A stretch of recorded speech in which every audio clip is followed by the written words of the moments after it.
Hello दोस्तों, आप लोगों को मेरा सादर प्रणाम। कैसे हैं आप लोग। भगवान शिव और माता पार्वती की शादी संसार की सबसे अनोखी शादी थी, क्योंकि इस शादी में देवताओं के अलावा असुर और मानव भूत प्रेतगण आदि सभी मौजूद थे। शिव को पशुपति भी कहा जाता है, इसलिए सारे जानवर, कीड़े मकोड़े और सारे जीव उनकी बारात में शामिल होने पहुँचे थे। जहाँ देवता जाते हैं वहाँ असुर नहीं जाते, क्योंकि उनकी आपस में बिल्कुल नहीं बनती।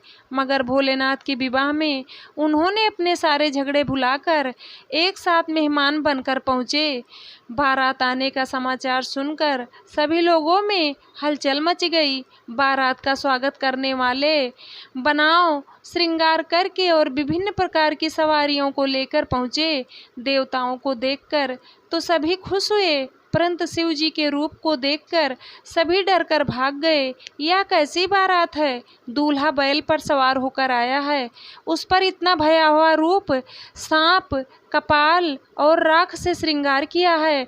पार्वती जी की मां मैना रानी ने आरती की थाल सजाई और स्त्रियां मंगल गीत गाने लगी। मैना बड़ी प्रसन्न और उत्सुकता के साथ शिव जी को परछने जा रही थी, पर जब मैना ने शिव जी को देखा तो वह मूर्छित हो गई। जब उनको होश आया तो रोते हुए बोली, मैं अपनी पुत्री का विवाह इस बावले योगी से कभी नहीं होने दूंगी। और इतना कहकर रोने लगी।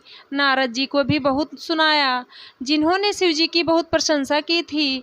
ये सब सुनकर पार्वती जी को बहुत दुख हुआ। उन्होंने अपनी माँ को समझाया और कहा कि मेरे लिए चिंता मत करो, मेरे भाग्य में जो लिखा है वही मुझे मिलेगा।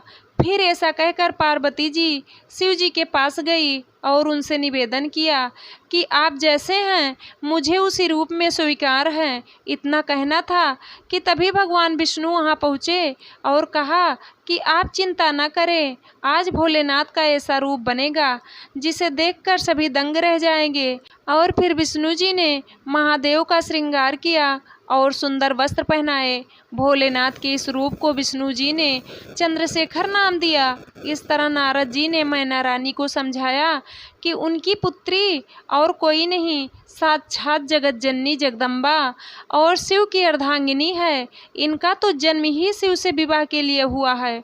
भोलेनाथ का असली रूप तो आपने देखा ही नहीं, जिसे भगवान विष्णु ने स्वयं अपने हाथों से सजाया है। तब मैना रानी और हिमालय खुश हो गए। शिव के चंद्रशेखर रूप का दर्शन करते हैं।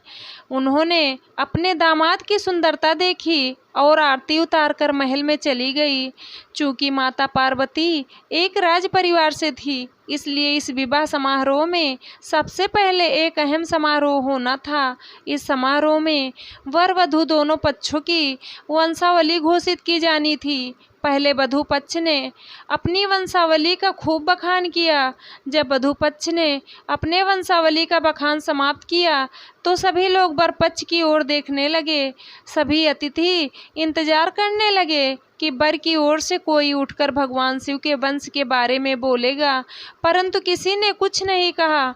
माता पार्वती के पिता पर्वतराज हिमालय ने भोलेनाथ से अनुरोध किया कि अपने वंश के बारे में कुछ बताएं, पर वह कहते क्या, क्योंकि उनका कोई परिवार तो था ही नहीं और न वंश।